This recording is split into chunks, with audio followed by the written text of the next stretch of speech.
कहानी का ये 27वां भाग देखने से पहले इसके पहले सभी भाग अवश्य देखें। पवन अंदर काम कर रहा था कि उसे गेट खटखटाने की आवाज सुनाई दी। खाना बनाने वाली काजल बाई खाना बनाकर जा चुकी थी। मुकुंद और मोनू खाना खाने के बाद सो गए थे। शायद काफी दिनों के बाद उन्हें भरपेट खाना और आराम मिला था, इसलिए बेसुध होकर सो गए थे। बाहर हल्की हल्की बारिश हो रही थी। इस समय कौन हो सकता है? पवन ने हाथ का काम छोड़ा और बाहर चला आया।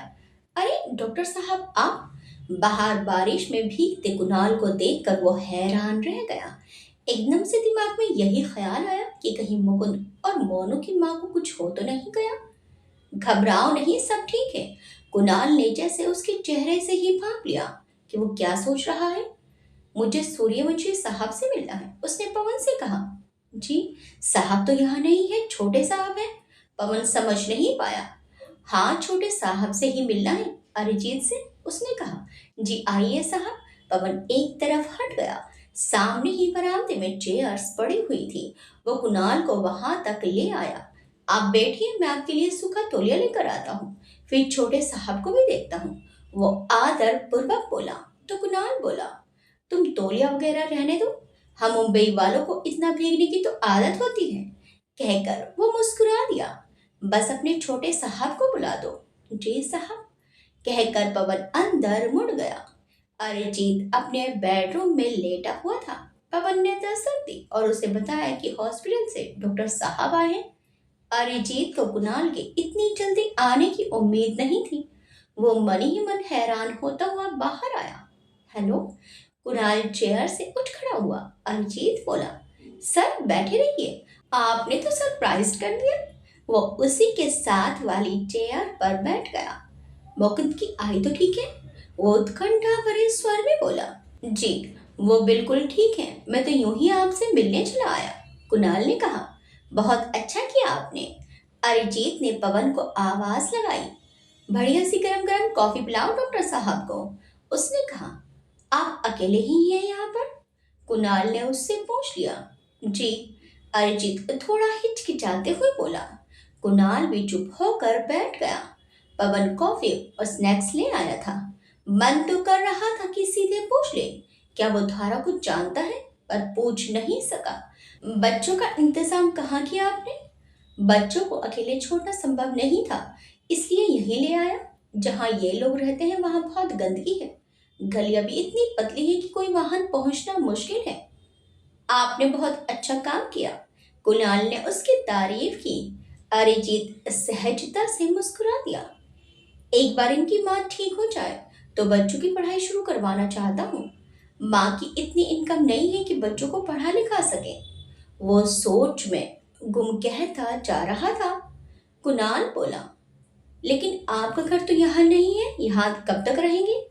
अरिजीत बोला, अभी तो हूँ, कहकर वो मुस्कुराया। आपके पेरेंट्स बहुत परेशान हो गए थे आपके एक्सीडेंट के समय। आपकी मॉम की तो तबीयत भी काफी खराब हो गई। बहुत प्यार करती है वो आपसे। वो बोल रहा था और अरिजीत के चेहरे पर बनते बिगड़ते भाव भी देख रहा था। सभी के पेरेंट्स ऐसे ही होते हैं, वो अपने को संभालता हुआ बोला। कुणाल झिझकते हुए बोला, इफ यू डोंट माइंड एक बात पूछूं? अरिजीत बोला, हाँ पूछिए ना। आप जैसे यंग एज के लोग खूब धूम धड़ाके वाली लाइफ एंजॉय करते हैं, उन्हें तो तेज रफ्तार वाली सिटी लाइफ पसंद होती है, और आप यहाँ इस एकांत में। उसने बात अधूरी छोड़ दी। अरिजीत के चेहरे पर एक बदली सी छा गई। उसकी आंखों की उदासी कुणाल से छिपी नहीं रह सकी। उसे अफसोस भी हुआ कि वो बिना बात दबी हुई चिंगार या कुरेद रहा है। फिर वो झट उठ खड़ा हुआ। अच्छा, चलता हूँ अब, बरसात भी रुक गई है। अरिजीत से हाथ मिलाने के लिए उसने हाथ आगे बढ़ा दिया। रुकिए ना, अब डिनर करके ही जाइएगा, अरिजीत ने आग्रह किया। तो कुणाल बोला, डिनर में तो अभी काफी समय है, नेक्स्ट टाइम जरूर रुकूंगा। वैसे भी रात में मैं घर निकल जाता हूँ, घर में सब लोग इंतजार करते हैं। अच्छा, अब इजाजत दीजिए, कहकर वो चलने लगा। अरिजीत उसके साथ बाहर गेट तक आया और वहीं खड़ा होकर उसे जाता हुआ देखता रहा। उसे कुणाल अच्छा लगा था। उससे 2-4 साल बड़ा होगा, लेकिन इतने बड़े हॉस्पिटल का मालिक होने पर भी बहुत ही सरल स्वभाव का इंसान लग रहा था। कुणाल अपने पर झल्लाता हुआ वापस जा रहा था। पता नहीं उसके दिमाग में क्या आया कि यूं ही मुंह उठाकर अरिजीत के घर चला आया। ऐसे उसके घर जाने का क्या मतलब है? जितना धारा ने बताया था उससे तो यही पता चलता है कि वो धारा के लिए फीलिंग्स रखता था, और इससे ज्यादा जानने की उसे क्या जरूरत है। हॉस्पिटल पहुंचते ही उसने धारा को फोन मिला लिया और बड़ी बेताबी से उसके आने के बारे में पूछने लगा। कई दिनों की चुप्पी के बाद धारा को उसका फोन आने पर अच्छा लगा। वह अभी वहीं रुकने वाली थी, क्योंकि डॉक्टर मितुल और भानु का मन अभी उसे भेजने को नहीं कर रहा था। वह भी कुछ कह नहीं पाया। हॉस्पिटल का राउंड लेते समय वह मुकुंद की माँ की तरफ भी गया और उनसे उनका हाल चाल पूछा। धारा के बिना सब कुछ सूना सूना लग रहा था, इसलिए रात में जल्दी ही वो घर के लिए निकल पड़ा। रास्ते में उसके फोन पर एक अनजान नंबर से कॉल आ रही थी। उसने फोन पिक किया तो दूसरी तरफ से एक युवती बोल रही थी। डॉक्टर कुणाल बोल रहे हैं? हाँ जी, बोल रहा हूँ। आप कौन? मैं मुक्ता बोल रही हूँ, रघुवीर सूर्यवंशी की बेटी। अगर आप फ्री हैं तो क्या मैं आपसे कुछ बात कर सकती हूँ? आप अरिजीत की सिस्टर है ना? कुणाल सजग हो गया। जी सर। मुग्धा जी, मैं अभी ड्राइव कर रहा हूँ। अगर आपको कोई ज़रूरी बात नहीं करनी है तो क्या मैं घर पहुंचकर आपसे बात कर सकता हूँ? मुग्धा बोली। जी ज़रूर, आप आराम से घर पहुंचिए, मैं आपकी कॉल का वेट करूंगी। कुणाल ने फोन काट दिया, लेकिन सोच में पड़ गया। आखिर अरिजीत की बहन उससे क्या बात करना चाहती है? घर पहुंचकर वो फोन के बारे में ही भूल गया। सब लोगों के साथ खाना खाने के बाद वो काफी देर तक उनकी बातें सुनता रहा। रात के 11 बजे वो सोने के लिए उठ गया। जब वो अपने कमरे में आकर लेटा तो उसे मुग्धा के फोन की याद आई। वो हड़बड़ाकर उठा। उस समय 11:20 हो चुके थे। रात के समय फोन करना सही होगा या नहीं, वो सोचने लगा। फिर उसने फोन मिला ही लिया। एक दो रिंग में अगर फोन नहीं उठा तो फिर सुबह ही कॉल करेगा। उसने मुग्धा का नंबर डायल किया तो पहली ही रिंग में फोन उठ गया। मैं आपके फोन के इंतजार में ही बैठी थी, उधर से मुग्धा ने कहा। तो कुणाल बोला, आई एम वेरी सॉरी, बातों में भूल गया था। अब देर हो गई तो मैंने सोचा कहीं आप सो न गई हो। जी कोई नहीं, मैं भी यही सोच रही थी कि कहीं आप सो न गए हो। आप कुछ बात करना चाहती थी मुझसे? कुणाल ने उसका ध्यान आकर्षित करते हुए कहा। कुणाल सर, मुझे अपने भाई के बारे में बात करनी थी, वो हिचकते हुए बोली। तो कुणाल बोला, हाँ बोलिए। सर, पवन ने मुझे बताया कि आज आप भाई से मिलने आए थे। कुणाल बोला, जी गया तो था। क्या कुछ गलत कर दिया मैंने? जाने नहीं था क्या? मुग्धा उसकी बात सुनकर बोली, जी नहीं सर, अच्छा हुआ आप समय निकाल कर उनसे मिलने चले गए। वो वहाँ अकेले हैं तो फैमिली में सभी को उनकी चिंता लगी रहती है। आप तो अरिजीत भाई की तबीयत के बारे में सब कुछ जानते हैं। अगर पॉसिबल हो तो प्लीज उनका ध्यान रखिएगा। कुणाल बोला, वैसे तो अरिजीत अब पूरी तरह नॉर्मल है। इस समय वैसे भी वो दूसरों का ख्याल रख रहा है, इसलिए अपनी तबीयत पर उसका ध्यान ही नहीं है। फिर भी मैं बीच बीच में मिलता रहूंगा, आप परेशान मत होइए। बहुत धन्यवाद सर, आप बहुत अच्छे मन के हैं। मुग्धा भावुक हो गई। मुग्धा, क्या मैं भी कुछ पूछ सकता हूँ? उसने कहा। जी जी पूछिए। मुग्धा के मन में आया कि कहीं वो धारा के बारे में कुछ ना पूछने लगे, ये जानते हुए कि वो धारा से शादी करने वाला है। वो उसे धारा और अरिजीत के बारे में कुछ नहीं बता सकेगी। कुणाल ने पूछा, अरिजीत की ऐसी गंभीर हालत कैसे हो गई? आपका परिवार तो जाना माना परिवार है, फिर क्या वजह थी कि अरिजीत एक्यूट डिप्रेशन में चला गया? कुणाल का सवाल सुनकर मुग्धा खामोश हो गई। एकदम से सूझ नहीं कि क्या कहे। अपने परिवार की बातें किसी अपरिचित व्यक्ति से कैसे कहे? सॉरी, अगर आप नहीं बताना चाहती तो कोई बात नहीं, लेकिन मैं एक डॉक्टर की हैसियत से पूछ रहा हूँ। इस जानकारी से अरिजीत की मनस्थिति समझने में मदद मिलेगी। उसको जाने बिना मैं उससे किस तरह बात कर पाऊंगा? मुग्धा 2 मिनट सोचती रही। आपको धारा दी ने कुछ नहीं बताया? उसने पूछा। नहीं, कुणाल बोला, धारा से मेरी इस विषय में कोई बात नहीं हुई। फिर उसने अरिजीत की मर्जी के खिलाफ शादी और रिया का उससे खराब हालत में छोड़कर चले जाना, सब कुछ बता दिया। कुणाल बोला, लेकिन ऐसा तो बहुत केसेस में होता है। अरिजीत इतना डिप्रेस्ड कैसे हो गया, वो भी उस लड़की के लिए जिसने उसकी जरा भी परवाह नहीं की। मुग्धा बोली, पता नहीं, भाई शुरू से ही बहुत कोमल मन के रहे हैं, उन्हें बहुत धक्का लगा इन सब बातों से। मुग्धा सही बात नहीं बता पाई। क्या आपका भाई किसी और से प्यार करता था? उसने साफ साफ पूछ लिया। पता नहीं, ये तो मुझे मालूम नहीं, वो बोली तो उसकी आवाज लड़खड़ा गई। कुणाल ने भी ये बात महसूस कर ली। काफी देर हो गई है, मैं आपको दोबारा कॉल करूंगी। बात करने के लिए थैंक यू डॉक्टर साहब। मुग्धा ने भी महसूस कर लिया था कि उससे भूल हो गई। बात संभालने की जगह और कॉम्प्लिकेटेड हो गई। कुणाल भी समझ गया तो वो बोला, okay good night. Good night कहकर मुग्धा ने कॉल रख दिया। मुग्धा की बातों से उसे बहुत कुछ क्लियर हो गया था। वो अपने बेड से उठा और बाहर निकलकर छत पर चला आया। बारिश बंद थी, बहुत उमस भरा वातावरण था। एक बार फिर उसकी नींद खराब हो गई थी। क्या अरिजीत की ऐसी हालत धारा की वजह से हुई? क्या अब भी अरिजीत धारा से प्यार करता है? अब जब तक वो सारा सच नहीं जान लेता उसको चैन नहीं आएगा। दिल की बेचैनी उसे चैन से नहीं बैठने दे रही थी। समझ नहीं आ रहा था कि आखिर वो क्या करे। वो जानता है कि एक बार धारा और अरिजीत मिल गए तो फिर उनको रोकना मुश्किल हो जाएगा। लेकिन क्या वो इतना स्वार्थी है कि अपनी खुशी के लिए दो चाहने वालों को एक दूसरे से दूर रखे? मानसिक तनाव से उसकी दिमाग की नसें फटने को तैयार थी। माँ बाबा और काकू सब लोगों से क्या कहेगा। उफ, उसने अपना सिर थाम लिया। सुबह उठते ही उसने मुग्धा को फिर से फोन मिला लिया। हेलो। उसके स्वर में आश्चर्य झलक रहा था, क्योंकि रात में तो बात हुई ही थी। मुग्धा, आपसे कुछ जानना था मुझे, वो व्यग्रता से बोला। जी पूछिए, वो झिझकते हुए बोली। आप लोग धारा को कैसे जानते हैं? वो पूछने लगा। ओह, मुग्धा ने चैन की सांस ली। वो थोड़े अरसे हमारे घर मून पैलेस में रही थी। आपको धारा दी ने बताया तो होगा कि उनके मामा जी बाबा के लिए काम करते हैं। वो ही धारा दी को घर लाए थे। वो थोड़े समय हमारे घर रही थी, मॉम की देखभाल के लिए। ओके। कुणाल अनिश्चित सा खामोश हो गया। और कुछ पूछना है आपको? आपका भाई कितना जानता है धारा को? मुग्धा को सांप सूंघ गया। क्यों पूछ रहा है कुणाल? क्या उसे अरिजीत और धारा के बारे में कुछ पता चल गया है? कहीं अरिजीत भैया ने अपने बारे में बता तो नहीं दिया? उसे विश्वास था कि वो कुणाल को धारा के लिए अपने दिल में छुपे प्यार के बारे में नहीं बताएंगे। लेकिन वो उसे उस तरह से जानते भी कहाँ हैं। उन्हें तो पता ही नहीं है कुणाल और धारा की शादी होने वाली है। क्या पता धारा दी ने ही सब कुछ बता दिया हो। पर ऐसा कैसे हो सकता है? उसको चुप देख कर कुणाल बोला। चुप क्यों हो गई आप? कुछ ज्यादा मुश्किल सवाल पूछ लिया मैंने? उसने चुभते हुए स्वर में कहा। नहीं, वो होश में आते हुए कठिन स्वर में बोली।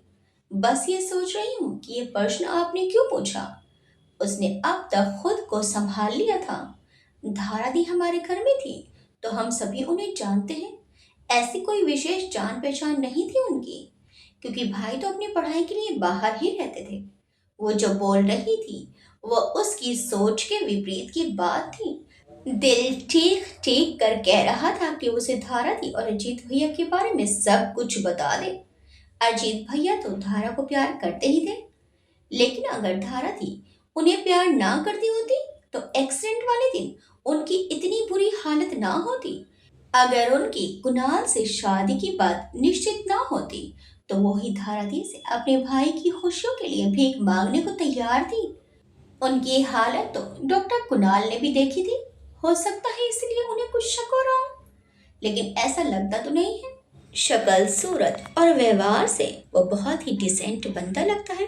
कुछ ऐसी बात होती तो वो सबसे पहले धारा से पूछते, यूं इधर उधर पता नहीं लगाते। मुग्धा बोली, मुझे फोन रखना पड़ेगा, मेरी मॉम मुझे बुला रही है, आपसे फिर बात करूंगी। मुग्धा को उसकी मॉम वास्तव में ही आवाज दे रही थी। Okay take care. फोन काट कर भी वो वैसे ही चुप बैठा रहा। इधर दार्जिलिंग में भानु के स्कूल के फंक्शन के बाद जब वो लोग घर पहुंचे तो डॉक्टर मितुल बाहर सोफे पर ही बैठ गए। भानु थक गया था तो आराम करने के लिए अपने रूम में चला गया। धारा भी अपने कमरे में जाने लगी तो डॉक्टर मिदुल ने उसे पुकार लिया। धारा, यहाँ आओ, थोड़ी देर मेरे पास बैठो। जी दादा। धारा सामान्य भाव से उनके सामने वाले सोफे पर बैठ गई तो डॉक्टर मिदुल बोले, धारा, क्या हुआ है तुम्हें? उसने उलझन भरे स्वर में कहा। मैं तो बिल्कुल ठीक हूँ, मुझे क्या हुआ है दादा? डॉक्टर मिदुल बोले, तुम क्या बीमार रही हो माँ? शक्ल कैसी निकल आई है तुम्हारी? कोई टेंशन है तो बताओ ना बेटा। ऐसा तो कुछ नहीं है दादा, वो नजरें चुराती हुई बोले। डॉक्टर मिदुल ने पूछा, क्या पवित्रा सूर्यवंशी की वजह से तो परेशान नहीं हो? धारा बोली, नहीं दादा, वो सब तो मैं कब का भुला चुकी हूँ। उस वजह से क्यों परेशान होंगी? डॉक्टर मिदुल उसके चेहरे को गौर से देखते हुए बोले, फिर क्या बात है? देख बेटा, मैं ही तुम्हारी माँ हूँ और मैं ही तुम्हारा बाप हूँ, मुझसे तुम कुछ भी कह सकती हो। दादा, वो उनके पास आकर बैठ गई। ये आपको कहने की जरूरत है क्या? आपके और भानु के सिवा मेरा है ही कौन? तुम कुणाल को भूल रही हो, कहकर उन्होंने गहरी नजर उसके चेहरे पर डाली। धारा ने एक बार गंभीर भाव से उनकी तरफ देखा और बोली, कोई भी कभी आपकी जगह नहीं ले सकता दादा, और वैसे भी आपका किसी से कोई मुकाबला नहीं है। फिर बताओ ना, किस बात से परेशान हो? क्या बात है? जब से तुम्हारी एंगेजमेंट हुई है तुम और ज्यादा चुप रहने लगी हो। वो लगाव भरे स्वर में बोले तो धारा बोली, कुछ नहीं है दादा, आपको पता नहीं क्यों ऐसा लग रहा है, लेकिन ऐसा कुछ नहीं है। वो फिर नजरें झुका गई। कहीं ऐसा तो नहीं कि तुम अरिजीत को अभी तक भुला नहीं पाई हो? उन्होंने उसका मन टटोलते हुए कहा। आज आप कैसी बातें कर रहे हैं दादा? वह तीव्र आवाज में बोलकर उठ खड़ी हुई। बेटा, अगर कुछ भी तुम्हारे दिल में है तो मुझे बता दो, मैं तुम्हें सुखी देखना चाहता हूँ। बहुत कुछ झेला है तुमने, अब मैं नहीं चाहता कि तुम्हें दिन का भार भी कष्ट उठाना पड़े। दादा, आप इतनी चिंता मत करिए। वो प्यार से उनका हाथ थाम कर बोली, मैं खुश रहूंगी, सब कुछ धीरे धीरे ठीक हो जाएगा। वो रुकी। अब मैं जाऊं? फिर उसने पूछा। डॉक्टर मिदुल ने चुपचाप सिर हिला दिया। धारा जो कह रही थी उसकी आंखें उसका साथ नहीं दे रही थी। वह अपने मन में कुछ तो छुपा रही है। काश उनके घर में कोई महिला होती। धारा की माँ अगर जिंदा होती तो अपनी बेटी के मन की बात को भाप ही जाती। वह उठे और अपने कमरे में चले गए। अभी तो शादी में समय है, वो धारा के मन की बात जानकर रहेंगे। वैसे तो कुणाल बहुत ही अच्छा और समझदार लड़का है, लेकिन धारा का दिनों दिन मुरझाना उन्हें चिंता में डाल रहा था। पता नहीं वो अपने दिल में क्या छुपाए बैठी थी। धारा 2 दिन बाद वापस आ गई थी। फोन पर उसके आने का बेताबी से पूछने वाला। यहाँ उसे अपने में ही गुमसुम लगा। वो भी अपने में ही सिमट गई। दिन भर तो काम में निकल जाता था और रात में कुणाल अपने घर चला जाता था। ना तो पहले की तरह वो मिलने के लिए एकांत ढूंढ रहा था, ना ही हॉस्पिटल में रुकने का बहाना। काम तो बढ़ ही रहा था और उसकी कोशिश होती कि उसका सामना धारा से कम हो। धारा समझ नहीं पा रही थी कि कुणाल को क्या हो गया है। वो उसके साथ विवाह करने के अपने फैसले पर पछता तो नहीं रहा है। अगर ऐसा है तो उसे साफ साफ बता देना चाहिए। वह खुद बात करके देखेगी। वो तो ये शादी करना भी नहीं चाहती। पवित्रा सूर्यवंशी के आने के बाद ही उसने शादी का फैसला लिया था, वरना कुणाल को तो उसने बता ही दिया था कि वो किसी से भी विवाह करने की इच्छुक नहीं है। लेकिन अब समय भी कितना बचा था?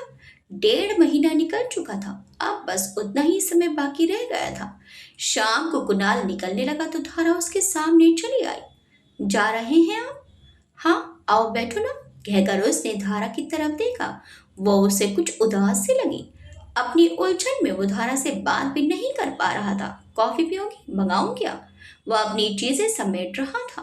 वो बैठी नहीं, वहीं खड़ी हुई थी। तो कुणाल बोला, क्या हुआ, सब कुछ ठीक है? कुछ कहना है तुम्हें? धारा बोली, यही तो मैं पूछ रही हूँ, सब कुछ ठीक है? कुणाल की चीजें समेटते हाथ रुक गए। वो धम से अपनी चेयर पर बैठ गया। अभी उसका मन काफी विचलित था। इस समय वो अपने को बात करने से रोक रहा था, क्योंकि वो नहीं चाहता था कि भावावेश में उसके मुंह से कुछ ऐसा निकले जिससे धारा के मन को जरा सी भी ठेस पहुंचे। सब ठीक है धारा, बस मंजर अजीब सा हो रहा है। वो थकी हुई आवाज में बोला, अगर ये शादी नहीं करना चाहती तो मना कर दीजिए, उसने गंभीर स्वर में कहा। लाल ने अचकचा कर उसकी तरफ देखा। क्या कह रही है वो? क्या वो यही चाह रही थी? क्या कह रही हो तुम? ये बात कहाँ से आ गई? उसके मुंह से निकला।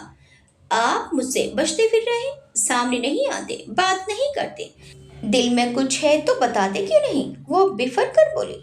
मैंने तो आपको पहले ही बता दिया था कि इस रिश्ते से बहुत ज्यादा उम्मीद मत रखिएगा। तोड़ना चाहते हैं तो तोड़ दीजिए। वो फूट पड़ी। अपनी उंगली की अंगूठी उसने उतार कर टेबल पर रखी और तेजी से बाहर निकल गई। धारा, ये क्या बेवकूफी है? प्लीज बात तो सुनो मेरी। धारा। वो जब तक चेयर से उठकर बाहर निकलता, धारा तेज कदमों से अपने रूम की तरफ दौड़ गई। वो उसके पीछे पीछे लपका, लेकिन बाहर गैलरी में दो एक लोग खड़े थे। वो ठिठक कर वहीं रुक गया। बिना बात हॉस्पिटल में किससे बन जाते? वो पलटकर अपने कैबिन में चला आया। क्या हो गया है धारा को? पता नहीं क्यों ऐसा बर्ताव कर रही है। वैसे तो कभी अपने इमोशंस दिखलाती नहीं है, और आज अपने आप ही गुस्सा किया और खुद ब खुद नाराज हो गई। धारा ने अपने रूम में आकर दरवाजा बंद कर लिया और बेड पर लेटकर फूट फूट कर रो पड़ी। जब से आई थी तब से कुणाल कुछ उखड़ा हुआ था। फिर उसके अपने मन की घुटन उसे परेशान कर रही थी। जल्दी शादी का फैसला इसीलिए लिया था कि पवित्रा सूर्यवंशी को दिखा सके कि वो इतनी भी गिरी पड़ी नहीं है कि उसके लिए एक अदद वर भी ना जुट सके, और वह भी बार बार उसके पास कोई नई बात लेकर ना चली आए।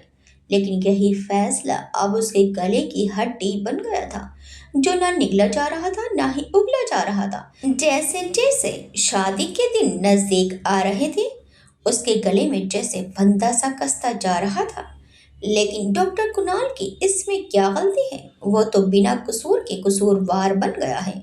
अगर वो भी अनमना है तो स्वाभाविक है। शादी बहुत बड़ा फैसला होता है। सारी जिंदगी ये बिना मन जुड़े कैसे चल पाएगा? उस दिन कुणाल लौट कर मुंबई ना जा सका। अपने हाथ में धारा की उतरी हुई रिंग लिए बेचैन अपने कैबिन में ही बैठा रहा। काफी रात गए वो अपने रूम की तरफ गया तो धारा के कमरे का दरवाजा पूर्ववत बंद था। उस समय के बाद वो अपने कमरे से बाहर नहीं निकली थी। उसने दरवाजा नॉक किया तो पहले तो उसने कोई जवाब नहीं दिया, लेकिन लगातार दस्तक पर उसने दरवाजा खोल दिया। कुणाल को देखते ही वो डोर खोलकर अंदर ही मुड़ गई। धारा, मेरी बात सुनो। वो उसके पीछे पीछे अंदर चला आया। धारा अंदर जाकर अपने बेड पर बैठ गई। उसका चेहरा देखकर ही कुणाल को समझ आ गया कि वो अपने कमरे में बंद क्या करती रही थी। ये तुम्हारी रिंग? उसने अपने हाथ की मुट्ठी उसके सामने खोल दी। उसकी सूजी हुई आंखें और उतरा हुआ चेहरा उसका दिल दुखा रहा था। मुझे माफ कर दीजिए आप, मुझे आपसे ऐसे नहीं बोलना चाहिए था। धारा उदास होकर बोली। उसने अंगूठी की तरफ देखा तक नहीं। वह अपनी जगह से उठा और कुर्सी खींचकर धारा के सामने बैठ गया। धारा, क्या बात है? इतना क्यों परेशान हो? धारा को देखकर वो भी परेशान हो गया। धारा अपनी रुलाई दबाए होंठ भींचे चुप बैठी रही। धारा। उसकी लगाव भरी आवाज सुनकर धारा के आंसू निकल आए। मैं बहुत परेशान हूँ, समझ नहीं आ रहा कि क्या करूँ। वो रो पड़ी तो कुणाल बोला, जरूर कुछ हुआ है, मुझे नहीं बताओगी? वो प्यार से बोला तो धारा बोली, क्या बताऊं? पता नहीं कब मेरी जिंदगी में सुकून होगा। हमेशा कुछ ना कुछ होता ही रहता है। कुणाल बोला। धारा, इधर देखो मेरी तरफ। अब बताओ क्या बात है? मुझसे शादी करके आप कभी सुखी नहीं रहेंगे, ये बात मुझे परेशान कर रही है। वो रो पड़ी। प्लीज ऐसे मत करो। तुम बताओ, तुम तो सुखी रहोगी, मैं तुम्हें खुश देखकर खुश हो लूंगा। धारा होंठ भींच कर चुप बैठी रही। क्यों इतनी कंफ्यूज हो? शादी नहीं करना चाहती, यही बात है ना? वो उसकी आंखों में देखकर बोला। दिल में टीस सी उठी। आपको कैसे पता? वो अचरज से बोली। इतना तो जान गया हूं तुम्हें, वो करुण हंसी हंसकर बोला। 2-3 मिनट तक दोनों ही खामोश रहे तो कुणाल बोला। धारा, तुम अगर खुश रहना चाहती हो तो अरिजीत को अपना लो, उसके बिना। धारा उसके बाद बीच में काट कर तड़प कर बोली, ये सब मत कहिए, वो मेरा अतीत है। तो कुणाल बोला, गलत फहमी है तुम्हारी। अरिजीत हमेशा तुम्हारे दिल में था और हमेशा रहेगा। तुम चाहो भी तो उसे दिल से नहीं निकाल सकती। किसी के घमंड और ईगो की सजा अरिजीत को मत दो। मैंने उसके लिए तुम्हारी तड़प देखी है। उसका एक्सीडेंट हुआ तो तुम पागल हो गई थी। मृदुल अंकल ने मुझे बता दिया है कि पवित्रा सूर्यवंशी तुमसे मिलने आई थी। उनकी वजह से तुमने जल्दी शादी करने का फैसला किया है ना। उसका स्वर नम हो गया। ऐसा नहीं है, मैं अपनी मर्जी से ये शादी जल्दी करना चाहती हूँ। वो नजरें झुकाए बैठी थी। तो फिर तुम ऐसे मुरझा क्यों रही हो? शादी की खुशी तुम्हारे चेहरे पर दिखाई क्यों नहीं देती? मुझसे आंखें क्यों चुरा रही हो? वो गुस्से से बोला। मैं तुम्हारा सपोर्ट बनना चाहता हूँ, तुम पर बोझ नहीं बनना चाहता। वो बोझल स्वर में बोला। तुम अच्छी तरह सोच लो। तुम कहो कि हाँ तो मैं आगे बढ़ जाऊंगा, और ना कहोगी तो पीछे कदम खींच लूंगा। मैं तुम्हें खुश देखना चाहता हूँ, ये बात हमेशा याद रखना। उसने अपने हाथ में पकड़ी अंगूठी को मसला और उसे अपनी पॉकेट में डाल लिया। अपने कमरे तक आते आते उसकी आंखें लबालब भर आई थी। वो कटे पेड़ की तरह अपने बिस्तर पर गिरा। दिल का दर्द बर्दाश्त से बाहर था। अपना तकिया आंखों पर रखकर वो फूट फूट कर रो दिया। कुणाल को वो रात काटनी भारी पड़ रही थी। वो कितनी गहराई से धारा को चाहने लगा था, ये उसे आज पता चला। जब धारा से बिछड़ने का ख्याल ही उसकी सांसें रोक दे रहा था, लेकिन धारा की खुशी उसके साथ नहीं है, ये भी वो समझ चुका था। धारा का शादी के दिन करीब आते आते मुरझाना और उसके बाद नहीं करने पर अपनी तरफ से कुछ नहीं पूछना, उसे सब समझा गया था। हालांकि डॉक्टर मिथुल ने उसे बताया था कि धारा ने मिसेस पवित्रा सूर्यवंशी को साफ साफ इनकार कर दिया, लेकिन पवित्रा सूर्यवंशी को मना करने और अरिजीत की चाहत दिल में रखने में बहुत फर्क था। क्यों आई धारा तुम मेरी जिंदगी में? वो दुखी मन से सोचता रहा। अच्छा खासा अकेला जी रहा था, बिना बात ये क्या रोग लगा बैठा। पता नहीं कितनी देर तक वो यूं ही तड़पता रहा, अपने आप से बातें करता रहा। सुबह की चाय के साथ जब एक वार्ड बॉय ने दरवाजे पर दस्तक दी, तब तक उसने अपना मन पक्का कर लिया था। उसकी धारा से शादी 3 लोगों की जिंदगी की बर्बादी की वजह बनेगी। एक अरिजीत, दूसरी धारा और तीसरा वो। वहीं अगर अरिजीत और धारा एक दूसरे के हो गए तो सिर्फ उसी का जीवन प्रभावित होगा। वो धारा के लिए कितना भी तड़पे लेकिन खुद को संभाल सकता है। वो धारा को उसकी मंजिल तक पहुंचाने का जरिया बन सकता है। अगर कुणाल की वजह से धारा को उसका प्यार मिल गया तो ये बहुत बड़ी उपलब्धि होगी उसके प्यार की। आखिर किसी ने यूं ही नहीं कहा है कि सच्चा प्यार वही है जो अपने प्यार पर कुर्बान हो जाए। प्यार पाने का नहीं, खोने का नाम है। कुणाल कितना भी अपने को संभाल रहा था, लेकिन बार बार उसका मन विचलित हो रहा था। इससे तो अच्छा यही था कि वो अमेरिका में ही रह जाता। यहाँ रहकर कैसे अपने को संभाल पाएगा? फिर बात अकेले उसकी नहीं है। धारा की चाहत में अपने परिवार को इन सब चीजों में इन्वॉल्व कर बैठा है। सब लोगों को समझाना कितना मुश्किल होगा। तैयार होकर वो सीधे अपने केबिन में पहुंच गया। कोई और दिन होता तो धारा का चेहरा देखकर ही उसके दिन की शुरुआत होती। पवन दोनों बच्चों को उनकी आई से मिलाने हॉस्पिटल लेकर आया था। खाना बनाने वाली बाई ने अरिजीत के निर्देश पर सादी लेकिन स्वास्थ्यप्रद चीजें बनाकर भेजी थी। उसने अपने सामने से धारा को डॉक्टर के कैबिन में घुसते हुए देखा, लेकिन उसका रुतबा देखकर उसे धारा को टोकने की हिम्मत नहीं पड़ी। धारा की नजर भी उस पर नहीं पड़ी थी। वो तो वैसे ही डॉक्टर कुणाल की बातों से परेशान थी। अपने दिल की मानने की बात तो उसने कब की छोड़ दी थी। कुणाल तो शुरू से ही जानता था कि वो शादी नहीं करना चाहती थी, फिर भी वो उसका साथ दे रहा था, लेकिन वो उसके दिल को ठेस तो बिल्कुल नहीं पहुंचाना चाहती थी। सही मायने में जितना साथ उसने दिया है, वो तो उसके बदले कुछ कर भी नहीं पा रही। मैं आ जाऊं? उसे नॉक करके पूछा। कुणाल कुछ काम कर रहा था। फाइल पर से नजरें उठाकर उसने धारा की तरफ देखा और खामोशी से देखता रहा। क्या कह रहे थे आप मुझसे? उसने पूछा। कुणाल, आप ऐसा क्यों कर रहे हैं? बहुत मुश्किल से मैंने अपने आप को संभाला है। अब क्यों इस तरह की बातें करने लगे आप? कुणाल बोला। तुम खुद को देखो फिर मुझसे सवाल करो। ऐसी होती है लड़कियां जिनकी शादी होने वाली हो। ऐसा लग रहा है कि तुम्हें फांसी की सजा सुनाई दी गई हो। और फांसी लगने का इंतजार कर रही हो तुम।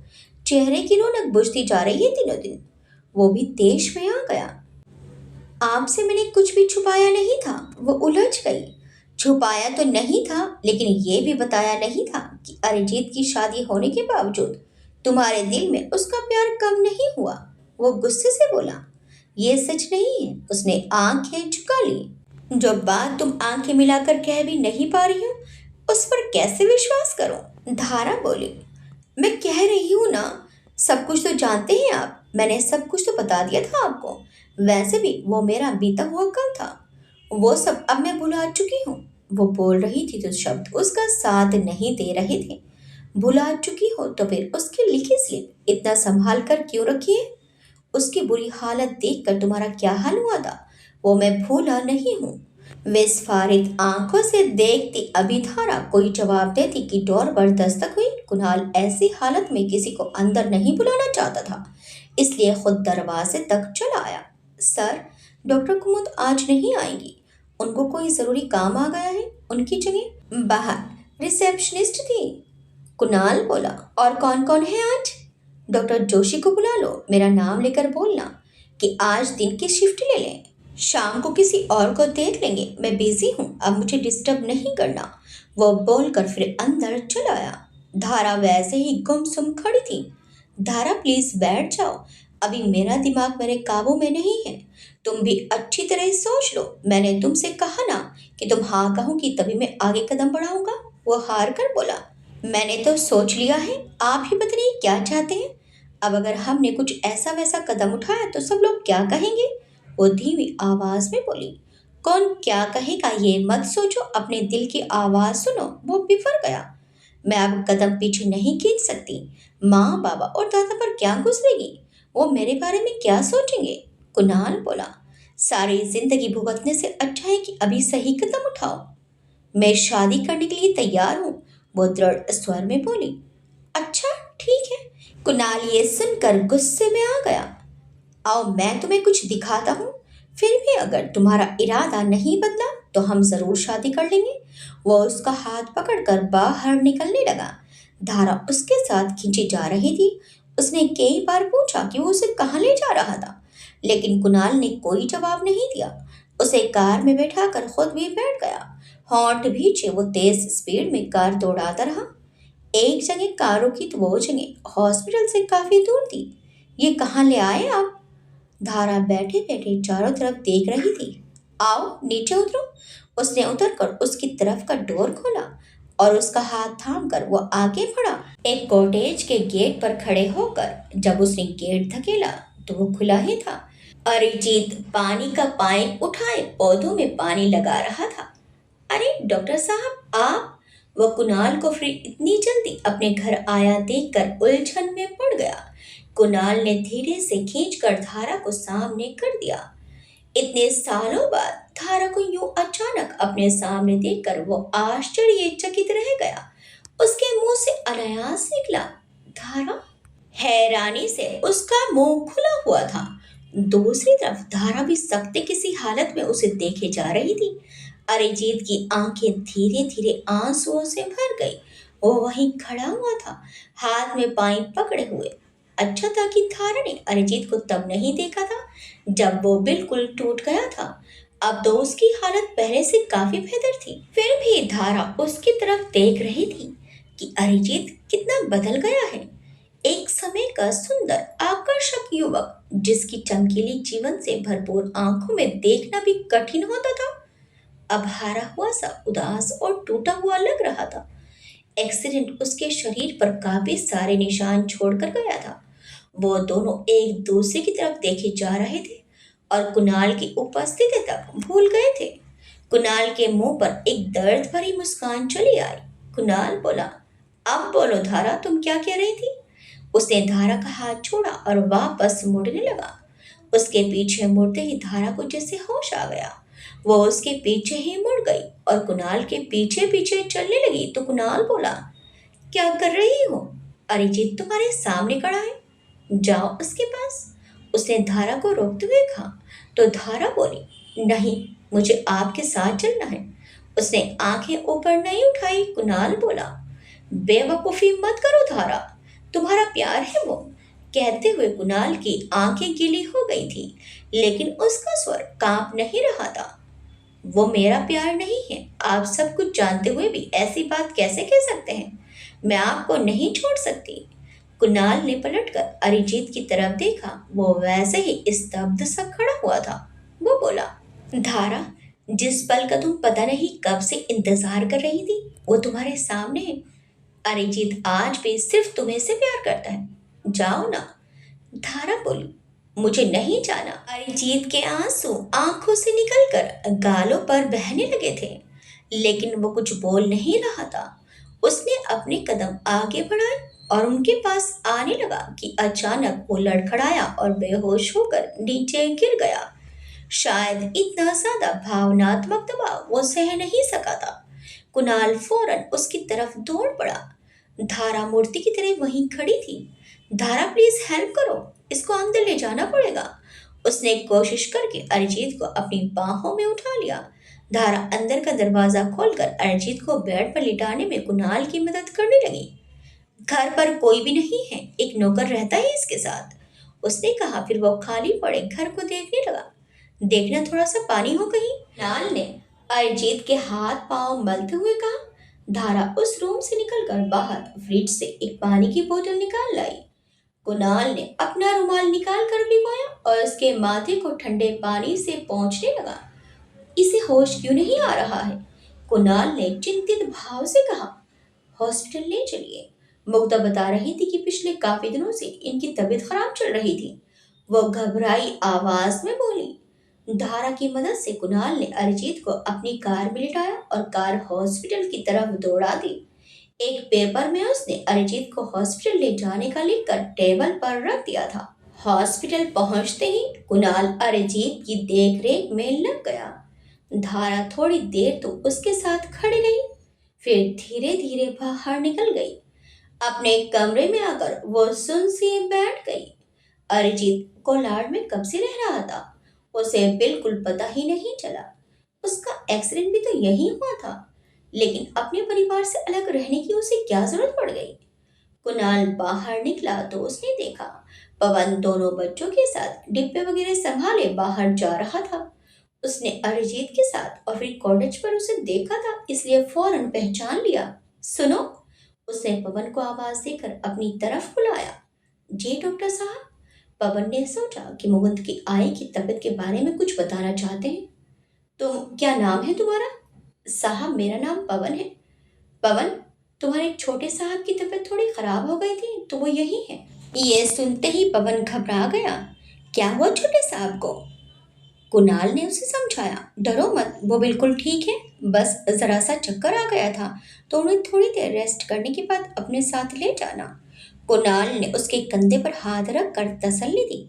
मैं बड़े साहब को फोन कर दूं? कहकर वो अपना फोन निकालने लगा तो कुणाल बोला, नहीं नहीं, उन्हें परेशान मत करो, बिना वजह वो लोग घबरा जाएंगे। अरिजीत बिल्कुल ठीक है, अभी 10-15 मिनट में मिल लेना उससे। कुणाल ने उसे समझाकर कहा।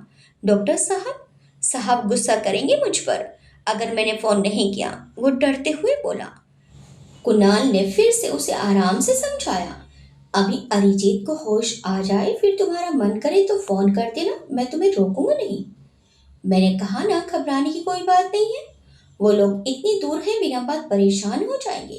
कुणाल को धारा की भी चिंता हो रही थी। वो किस हालत में है?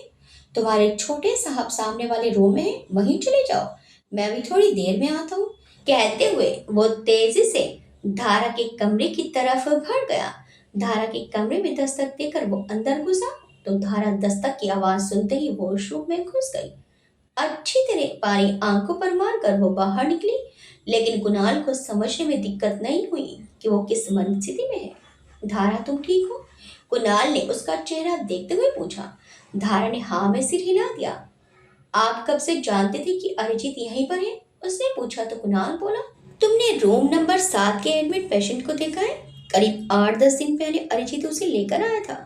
बहुत गरीब औरत है, उसे टीबी हो गई है, 2 छोटे छोटे मासूम बच्चे हैं। अरिजीत के आखिरी पर मैंने उसे हॉस्पिटल में एडमिट किया था। तभी पता चला कि अरिजीत पिछले 2-3 महीने से यहीं रह रहा है। उसने गंभीर स्वर में बताया। इसीलिए, धारा के मुंह से निकला। क्या इसीलिए? कुणाल ने पूछा। तभी आप मुझसे उखड़े उखड़े घूम रहे हैं, मुझसे बात नहीं कर रहे थे। और तुमने भी तो एक बार भी नहीं पूछा कि कुणाल क्या हो गया। कहकर कुणाल मुस्कुरा दिया। रहने दीजिए, मुझे बात ही नहीं करनी है। वो उठने लगी। अब क्या हो गया, बात क्यों नहीं करनी है? वो पीछे से पुकार कर बोला। धारा ने कोई जवाब नहीं दिया। धारा, यहाँ मेरे सामने बैठो, इधर आओ, मेरी बात सुनो। उसने पहली बार धारा का हाथ पकड़ा और उसे अपने सामने बिठा लिया। धारा सिकुड़ कर उसके सामने बैठ गई। देखो, अरिजीत के बारे में तुमने ही मुझे बताया था ना, लेकिन तुम्हारे लिए अरिजीत क्या है मैं अच्छी तरह जानता हूँ। उसे विरोध के लिए मुंह खोलता देखकर उसने हाथ के इशारे से उसे चुप कर दिया और बोला, पहले मेरी बात तो सुन लो धारा। तुम उसके बिना खुश नहीं रह पाओगी। तुमने देखा है ना कि वो भी तुम्हें चाहता है, और अब तो वो अकेला है। क्या तुम उसका हाथ अभी नहीं थामोगी? वो अपने ऊपर काबू करके कहता गया। धारा ने दर्द स्वर में कहा, नहीं, सब कुछ तो बता दिया था मैंने आपको। मिसेस सूर्यवंशी ने क्या क्या नहीं कहा मुझे। आप चाहते हैं कि मैं उनकी बात सच कर दूं? वो तो बहुत पहले से कहती आ रही हैं कि मैंने उनकी शान और शौकत देखकर अरिजीत पर डोरे डाले हैं। मेरे लिए मेरी अस्मिता और स्वाभिमान सबसे बढ़कर है। मुझे कहते कहते कल कोई मेरी परवरिश पर सवाल उठाए, ये मैं सह नहीं पाऊंगी। मेरे मर्द माँ बाबा तक को नहीं छोड़ा था उन्होंने। क्या क्या नहीं कहा। उसका स्वर रुआंसा हो गया। तो इसकी सजा तुम अरिजीत को देना चाहती हो? वो तीखे स्वर में बोला। मैं किसी को सजा नहीं देना चाहती। मुझे भी तो सजा मिल रही है, मैं भी सजा काट रही हूँ। धारा, अरिजीत किसी को कुछ नहीं कहने देगा। तुम एक बार उसका साथ तो देकर देखो। धारा बोली। आप ऐसा कह भी कैसे सकते हैं? मैं ऐसा कैसे कर सकती हूँ? आपके बाबा और माँ का भरोसा कैसे तोड़ सकते हूँ? दादा को क्या मुंह दिखाऊंगी? और भानु, उसको किसके भरोसे छोड़ दूँ? कुणाल उसे समझाते हुए बोला। भानु के लिए तुम्हें सोचने की जरूरत नहीं है। मैं हूँ, मृदुल काकू हैं, हम लोग उसका ध्यान रखेंगे। और तुम भी तो हो। तुम छोड़ थोड़ी दोगी भानु को? और मेरे माँ बाबा के बारे में सोचने के बजाय अपने बारे में सोचो। धारा बोली। मैं इतनी खुद गर्ज नहीं हूँ कि उनका निष्कपट प्यार भूल जाऊं। उन लोगों ने मैं जैसे भी हूँ ऐसे ही मुझे अपना प्यार दिया है। काकू काकी माँ, उन्होंने कभी भी मुझे छोटा महसूस नहीं होने दिया। वह सिर झुकाए तेज में बोले जा रही थी। अरे क्या हो तुम? कुणाल ने छल्लाकर कहा। तुम्हें अपने अलावा सबकी चिंता है, तुम्हारा क्या? तुम यूं ही हमेशा दोस्तों के लिए कुर्बान होती रहोगी क्या? धार ने अपनी आंखें ऊपर उठाई और कुणाल की तरफ देखा। आप क्या चाहते हैं? उसने गीली आवाज में पूछा। धारा, ये इम्पोर्टेंट नहीं है कि मैं क्या चाहता हूँ या और कोई क्या चाहता है। तुम क्या चाहती हो ये बताओ। सबसे ज्यादा यही महत्वपूर्ण है। धारा बोली। मैं जो चाहती हूँ वो आपको बता चुकी हूँ। मत करो धारा, जो दिल में है वही कहो। अपने मन की भावनाएं मत दबाओ। कुणाल ने उसकी तरफ देखकर कहा तो वो बोली। वही बता रही हूँ। हमारी शादी की डेट निश्चित हो चुकी है। अब आप मुझे इससे पीछे हटने को मत कहिए। वो गुस्से में तमतमा कर बोली और कमरे से बाहर निकल गई। पता नहीं तुम क्यों इतनी जिद्दी हो। कुणाल ने असहाय भाव से सिर हिलाया और गहरी सांस लेकर वो भी उठ खड़ा हुआ। मुग्धा और कबीर आज कई दिन बाद फोन पर बात कर पाए थे। कबीर अपने ऑफिस में इस समय बहुत व्यस्त था। अरिजीत भाई कैसे हैं? सबसे पहले उसने मुग्धा से यही पूछा। ठीक है, अब कम से कम बात तो कर लेते, वरना पहले तो बात ही नहीं करते थे। कुणाल बोला। मुग्धा, मिलने का बहुत मन कर रहा है, कितने दिन हो गए मिले नहीं है। आप आ जाओ यहाँ, मुग्धा ने कहा। तो कबीर बोला। अरे समय कहाँ है, अभी तो बहुत ज्यादा वर्कलोड है। अब कुछ राहत मिली है। आज कितने दिनों बाद ढंग से बात करने का मौका मिला है। तुम आ जाओ ना। अब तो भाई भी कोलाड में है। यहाँ से साथ में एक दिन के लिए कोलाड चले चलेंगे, भाई से मिल लेना। आइडिया तो अच्छा है। बाबा से बात करके देखती हूँ। लेकिन आपको छुट्टी कैसे मिलेगी? वो बोली। बात करके देखता हूँ, तुम आ जाओ तो छुट्टी ले ही लूंगा। माँ भी बहुत दिनों से बुला रही है, कबीर बोला। मुग्धा को कबीर का आइडिया बहुत अच्छा लगा। बहुत दिनों से वो यूं ही लगातार घर में बंद थी और जिसकी वजह से रुकी थी वो खुद घर से दूर रहने चला गया था। इधर हॉस्पिटल में अरिजीत को जल्दी ही होश आ गया। उसकी आंखों की छटपटाहट देखकर कुणाल को एहसास हो गया कि वह अभी भी धारा को बहुत प्यार करता है। धारा कहाँ है? होश में आते ही उसने पूछा। अब आप कैसा महसूस कर रहे हैं? मैं बिल्कुल ठीक हूँ डॉक्टर, मैंने जो पूछा है। वो कहते कहते रुक गया। पवन कुणाल के पीछे ही खड़ा था, इसलिए उसने आगे कुछ नहीं कहा। अभी आप आराम करिए, अभी आप कोई स्ट्रेस मत लीजिए, कुणाल ने धीरे से कहा। अब ये ठीक ठाक है, तुम चाहो तो इन्हें घर ले जा सकते हो, कुणाल ने पवन से कहा। तो पवन बोला, जी साहब। पवन तुम बाहर जाओ, मुझे डॉक्टर साहब से कुछ बात करनी है, अरिजीत ने शांत होकर कहा। पवन सहमति में सिर हिलाता हुआ रूम से बाहर निकल गया। कुणाल को पता था कि अरिजीत क्या पूछना चाह रहा है। वह मन ही मन सोचने लगा कि अरिजीत के पूछने पर वह उसे धारा के बारे में क्या बताएगा। डॉक्टर, आप मेरे घर धारा के साथ आए थे, वो कहाँ है? उसने व्यग्रता से पूछा। धारा मेरे हॉस्पिटल का मैनेजमेंट संभालती है, आपको मिलना है धारा से, कुणाल ने कहा। जी, अगर धारा को कोई प्रॉब्लम नहीं है तो क्या आप एक बार उससे मुझसे मिलने को कह सकते हैं? उसने विनम्र होकर कहा। यस ऑफ कोर्स, मैं अभी देखता हूँ, कहकर कुणाल उठा और थके कदमों से बाहर निकल आया। आखिर वो दिन आ ही गया। वह धारा के भले के लिए उसे उसके प्यार से मिलवाना चाहता था, लेकिन उसके दिल में दर्द की टीस क्यों उठ रही है? अपने हाथों से कुछ कीमती चीज खो जाने का एहसास हो रहा था उसे। अपने दिल का दर्द छुपाकर उसने धारा के रूम पर नॉक किया, लेकिन रूम खाली था। धारा अपने कमरे में नहीं थी। वो कहाँ होगी ये वो जानता था। जैसा कि उसने सोचा था, धारा पेड़ों के झुरमुट में पड़ी एक बेंच पर चुपचाप बैठी थी। धारा यहाँ क्या कर रही हो? कुणाल उसके करीब आ गया। धारा ने उसके कदमों की आहट सुन ली थी, लेकिन वह खामोश बैठी रही। कुणाल भी उसके पास जाकर बैठ गया। अरिजीत तुमसे मिलना चाहता है, उसने धीमे से कहा। मुझे किसी से नहीं मिलना है, वो उदास होकर बोली। धारा ऐसा मत करो, अरिजीत से मिलने को तुम कैसे मना कर सकती हो?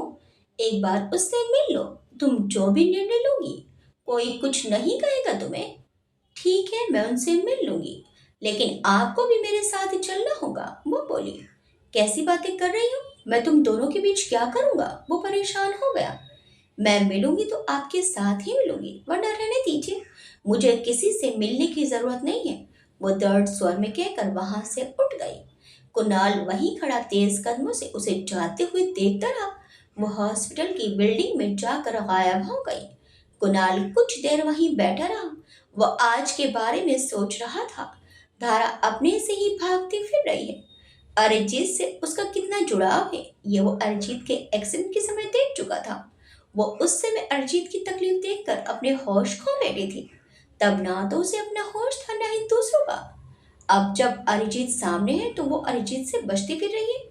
ये प्यार इंसान को कैसे न चाहता है, ये सोचकर ही उसके होठों पर फीकी मुस्कान चली आई। पहली बार जब काकू ने थारा के बारे में बताया था तो वो कितना चिढ़ गया था, काकू से कितना कुछ कह डाला था। अब वही थारा उसके लिए क्या है ये सब जानते हैं। पहली नजर में ही उसने मंत्र मुग्ध कर दिया था। आज भी फूलों की बारिश में बैठी बनते सी थारा की सूरत उसकी आंखों में जस की तस है। गहरी सांस लेकर वो उठा और अंदर की तरफ बढ़ गया। धारा रिसेप्शन पर बैठी लड़की से बात कर रही थी। उसे देखते ही वो उसके पास आ गई। चले, कुणाल ने उसकी तरफ देखा तो उसने नजरें चुरा ली। कुणाल खामोशी से अरिजीत के रूम की तरफ बढ़ गया और वो बोझल कदमों से उसके पीछे चली आई। पवन बाहर पड़ी बेंच पर बच्चों के साथ बैठा था। कुणाल और धारा अंदर चले गए। धारा, अरिजीत की नजरें जब उस पर पड़ी तो झपकना ही भूल गई। कैसी हो तुम? सोचा नहीं था कि इस जिंदगी में फिर तुमसे मिलना हो पाएगा, उसने भर्राई आवाज में कहा। धारा की आंखें भी भर आई थी, लेकिन वह खामोश होकर उसे देखती रही। क्या बात नहीं करोगी मुझसे? वो मायूस सा पूछने लगा। कैसे हैं आप? अब कैसा महसूस हो रहा है? धारा को अपनी ही आवाज अजनबी सी लगी। मैं ठीक हूँ धारा, तुम क्या कर रही हो आजकल? भानु कैसा है? मैं, उसने थोड़ा आगे होकर मूक दर्शक बने कुणाल का हाथ थाम लिया और बोली, ये मेरे मंगेतर हैं डॉक्टर कुणाल, आप जानते हैं ना इन्हें? हमारी जल्दी ही शादी होने वाली है। वो कठिन स्वर में बोली। धारा के मुंह से ये सुनते ही अरिजीत ने अविश्वसनीय नजरों से उसकी तरफ देखा। फिर उसके चेहरे पर राख सी फिर गई, होठों की मुस्कान बुझ गई, चेहरे को उदासी ने घेर लिया। वो सक पकाए हुए कुणाल को 2 पल देखता रहा, फिर अपने आप को संभाल कर बोला, ओह धारा, मैं तुम्हारे लिए बहुत खुश हूँ। खूब खुश रहो तुम। डॉक्टर साहब, आप बहुत लकी हैं कि धारा ने आपको चुना है। बहुत अच्छी लड़की है। कहते कहते उसका स्वर टूट गया। कुणाल धारा से हाथ छुड़ाकर आगे बढ़ आया और बोला, अब आपकी तबीयत ठीक लग रही है? अब चक्कर वगैरह तो महसूस नहीं हो रहा आपको? अरिजीत ने धारा से नजरें हटा ली और कुणाल से बोला, डॉक्टर, अब मैं ठीक महसूस कर रहा हूँ। आप पवन को बुला दीजिए, मैं घर जाना चाहता हूँ। कुणाल ने घायल नजरों से धारा को देखा, जो अब बुद्ध बनी खड़ी थी, और बाहर निकल आया। उसके पीछे पीछे धारा भी बाहर आई और तेज कदमों से अपने रूम की तरफ बढ़ गई। कुणाल 2 मिनट तो अनिश्चित सा खड़ा रहा, फिर थके हुए कदमों से अपने केबिन की तरफ बढ़ गया। धारा कमरे में घुसते ही कटी डाल की तरह पलंग पर ढह गई और फूट फूट कर रो पड़ी। उधर अरिजीत की आंखों से भी आंसू निकलते आ रहे थे। वो जितना अपने को संभालने की कोशिश कर रहा था, उतना ही उसका अपने ऊपर से नियंत्रण खत्म होते जा रहा था। पवन अंदर आया तो उसकी आंखों से भरी आंखें देखकर घबरा गया। क्या हुआ छोटे साहब, कहीं दर्द हो रहा है क्या? वो दुख भरी आवाज में बोला। दर्द तो मेरी जिंदगी से जुड़ गया है पवन, कहकर वो गहरी सांस लेकर खड़ा हो गया। चलो घर ले चलो मुझे। वो अपनी स्लीपर में पैर डालता हुआ आगे बढ़ा तो उसके कदम लड़खड़ा गए। डॉक्टर साहब से पूछ ले, पवन ने तपे स्वर में कहा तो अरिजीत बोला, नहीं कोई जरूरत नहीं। वो निकला तो बच्चे उसके साथ चलने लगे, लेकिन अरिजीत हर बात से बेखबर बाहर निकलता चला आया। कब वो कार में सवार हुआ, कब घर पहुंचा, उसे कुछ याद नहीं। अपने बेडरूम में बिस्तर के नरम स्पर्श से उसका बांध टूट पड़ा और वो बिलख बिलख कर रो उठा। उस रात अरिजीत की कॉटेज खामोशी में डूबी रही। पवन के कई बार आवाज देने पर भी अरिजीत ना तो बाहर निकल कर आया और ना ही खाने के लिए उठा। उसने किसी बात का जवाब नहीं दिया। मजबूर होकर पवन ने बच्चों को खाना खिलाने के बाद उन्हें सोने भेज दिया और अरिजीत के कमरे के बाहर कुर्सी डालकर वहीं बैठ गया। उसने सोच लिया था कि अगर कल भी अरिजीत ऐसी ही मनोदशा में रहा तो वो फोन करके सूर्यवंशी साहब को उसके बारे में बता देगा। रात में रघुवीर साहब ने फोन किया तो अरिजीत ने उनका फोन नहीं उठाया। उन्होंने घड़ी पर नजर डाली तो 10:30 बज रहे थे। ये सोच कर कि हो सकता है कि वो सो चुका है, उन्होंने दोबारा कॉल नहीं की। अब अरिजीत काफी संभला हुआ लग रहा था, इसलिए उन्हें ज्यादा चिंता नहीं हुई। रोज ही वो कॉल करके मुकुंद और मोनू के बारे में बात करता था और उनके आगे की पढ़ाई के लिए काफी प्रयास कर रहा था। कुणाल काफी देर बाद उठकर अपने रूम तक आ पाया था। हॉस्पिटल में अभी कुछ न कुछ काम चल रहा था, तो उसे वो भी देखना पड़ता था। इतनी देर में थारा ने अपने को संभाल लिया था। कोई और समय होता तो शायद वो अपने कमरे से नहीं निकलती, लेकिन कुणाल को ये दिखाने के लिए कि वो बिल्कुल ठीक है, वो कुणाल के बुलाने पर उसके साथ डिनर पर चली गई। वो खाने से खिलवाड़ सा कर रही थी। उसकी मन की हालत के बारे में समझकर कुणाल ने उसे टोका नहीं। दोनों ने एक साथ खाना खाया, लेकिन वो अनमनी रही और फिर उठकर अपने कमरे में चली आई। कुणाल को बहुत बुरा लग रहा था। जितनी हिम्मत धारा दिखा रही थी, उतना ही उसे उसके लिए बुरा लग रहा था। इधर मुक्ता और कबीर जब कोलाड पहुंचे तो पहले कबीर के घर गए। वहां अपना सामान रखकर मुग्धा सरप्राइज देने के इरादे से चुपके चुपके कॉटेज तक पहुंच गई। अरिजीत बाहर ही बैठा मिल गया। मुकुंद और मोनू बाहर खेल रहे थे और वो उनको खेलते देख रहा था, लेकिन अरिजीत को देखकर मुग्धा को धक्का सा लगा। वो बहुत ही उदास था। कबीर के हेलो कहने पर उसने ऐसी सूनी आंखों से उसकी तरफ देखा कि मुग्धा को बहुत बुरा महसूस हुआ। उन दोनों को देखकर पवन की जान में जान आ गई। मुग्धा बहाने से पवन के पास आई और उससे अरिजीत की तबीयत का पूछने लगी। पवन को जितना पता था उसने बता दिया। वो बेचारा खुद नहीं समझ पा रहा था कि इतनी अच्छी तरह रिकवर कर रहे छोटे साहब को अचानक क्या हो गया। मुग्धा ने मन ही मन धारा से मिलने का निश्चय किया। अरिजीत के मानसिक स्वास्थ्य की कुंजी कहीं न कहीं उसी से जुड़ी हुई थी। अरिजीत उसी तरह गुमसुम रहा जिस उत्साह से मुग्धा और कबीर उससे मिलने आए थे। उस पर पानी फिर गया था, लेकिन फिर भी मुग्धा उससे लगातार बात करने का प्रयत्न करती रही। देर शाम को वो लोग हॉस्पिटल की तरफ गए, लेकिन उन्हें ये जानकर बहुत निराशा हुई कि धारा और डॉक्टर कुणाल दोनों ही मुंबई चले गए हैं। कबीर भी उस लड़की से मिलना चाह रहा था जिसकी उसने मुग्धा के मुंह से तारीफ सुनी थी। वो जानता था कि धारा और अरिजीत दोनों ही एक दूसरे से बहुत प्यार करते हैं। दोनों कल आने का सोचकर वापस अरिजीत के कॉटेज के लिए निकल गए। कुणाल लगातार धारा को अपना दर्द छुपाकर मुस्कुराते देख रहा था। इसीलिए उसने अपनी माँ से फोन करके कहा कि वो कोई बहाना बनाकर धारा को घर बुला लें और जब वो अगले दिन कोलाड आएगा तो धारा को अपने साथ लेता आएगा। कुणाल की माँ से बात करने के बाद धारा उन्हें मना नहीं कर पाई। वैसे भी उसने सोच लिया था कि जिन लोगों ने कभी उसकी स्थिति या अनाथ होने पर कोई सवाल नहीं उठाया, उनके विश्वास को वो ठेस नहीं पहुंचने देगी। वो कुणाल के साथ मुंबई चली गई।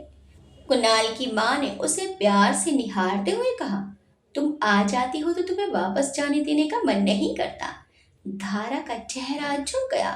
कुणाल ने देखा कि उसने शर्म से लाल होकर अपना चेहरा नहीं झुकाया था, बल्कि उसके चेहरे के भाव कोई ना देख ले इसलिए मुंह झुका लिया था। खाना अच्छी तरह खाओ बेटा, ये सब मैंने तुम्हारी पसंद का बनाया है। वो उसकी प्लेट में खाना डालने लगी। बस माँ, इससे ज्यादा नहीं खा पाऊंगी।